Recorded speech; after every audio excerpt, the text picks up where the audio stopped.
Welcome to Wisconsin Shoe Guy. Here we do unboxing videos, we discuss general shoe knowledge, we do worth the price videos as shoe reviews, and we will do shoe battles, comparing shoe to shoe so that you can understand the differences. I also speak to experts in the field.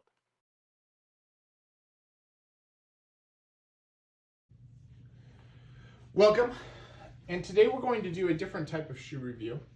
This is the John Lobb Drift. It is a very special shoe. If you look at the list price on these, they run about $1,400. I was fortunate enough to be able to pick this up for a relative song, still quite expensive. But as I look to what a shoe in this price range should be, it always begs questions for me, right? I grew up a middle-class kid, didn't really have a lot of high luxury goods growing up, and so when I see things in this price range, I always wonder what are the specific things that really make it worth it. And you know, I was really hoping that John Lobb would give me kind of that same feel that I got with Gaziano and Girling, even to a lesser extent, I guess, with Edward Green, where I felt like, you know, wow, this is just so well put together. I see it, I get it, right? But with John Lobb, I haven't seen it. Now maybe this is just a poor example, or maybe some of the naysayers out there are right, and this is just an overpriced shoe. So let's take a look and let's really dig in and take a look at the shoe itself and see whether or not maybe I'm just being prejudiced, because I don't want to be. I want to be open-minded about it, and probably open-minded in a way that you're not used to hearing. But so let's take a look. So as we look at this, this is in a Moorland calf, which is very, very cool. A very different kind of calf. The actual pattern is very, very cool, right? Now, the shoe itself, this is a 2-eye derby. You don't see a lot of 2-eye derbies, so it's a very unique style. It has contrast stitching. The stitch density is nothing to write home about, right? I mean, that's pretty loose. They have a line here that is purely decorative, right? Serves no function. The back is just like Crockett and Jones, right? It has, and then everything else is plain. Well, and that's fine. So, well, wait a second. Let's take a look at maybe the welt line, right? You can see that it's not finished. Casual shoes, so the fact that there's no fudging or anything like that is okay. The fact that it has a natural welt is okay. The fact that it's not really sanded or clean or anything more than like a Meermin shoe, that's not really okay. I mean, I don't mind if it's super clean, but I can't really say. I mean, the sole is the sole, right? It's a blind stitch sole, and it's not bad, but there's nothing on here that says quality. And again, I'm being brutally honest, and I just don't see it. Now, there's a bevel. There is I'm going to take that back. There's no bevel. The waist is on the narrow side, but not greatly so. The nail pattern is interesting, but not super good, not super bad. The heel stack, they are thin heel stacks. It does appear to be all leather. The sole appears to be a high quality leather, but nothing great. Stitch density on the sole looks to be good, but not great. And no better than Crockett and Jones mainline.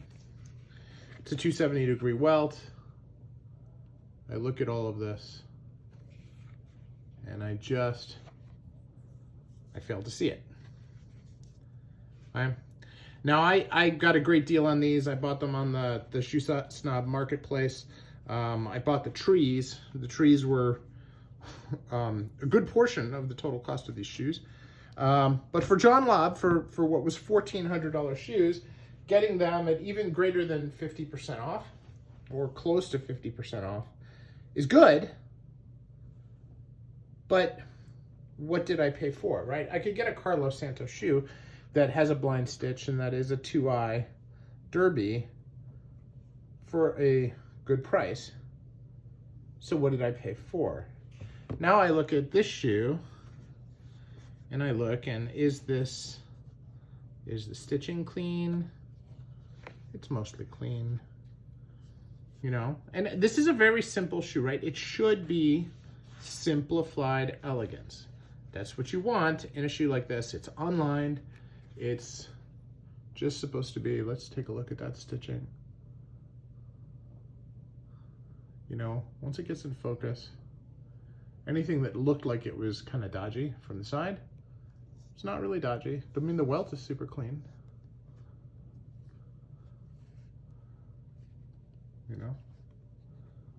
But again, there's nothing here to show me that this is super quality. Now, I mean, the shoe trees themselves were, I think, $150, $160, which is high. You can see it's unlined here.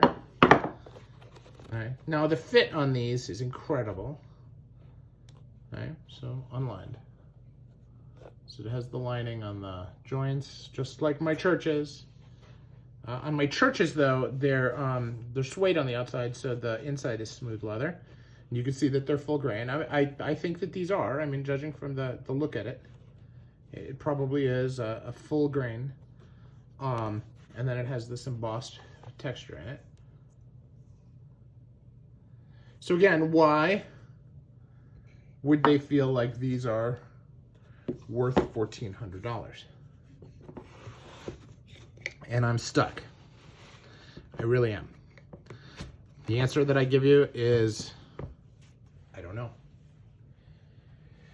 So I'm not going to compare them to any of my other shoes. My other shoes are not casual in tier 1. The only thing that I have that's close to this in tier 2 would be like a plain toe Blucher, and it's too different a shoe. And it's really not fair to compare a $400 shoe to a $1,400 shoe and look at anything.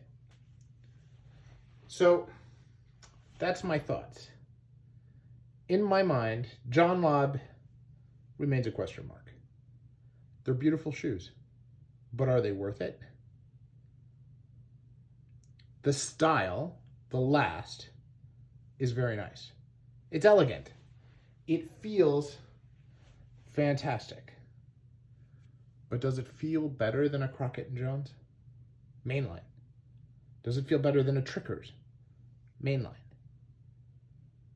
I mean, I've bought Trickers for 330 pounds. How does that translate into 1,000?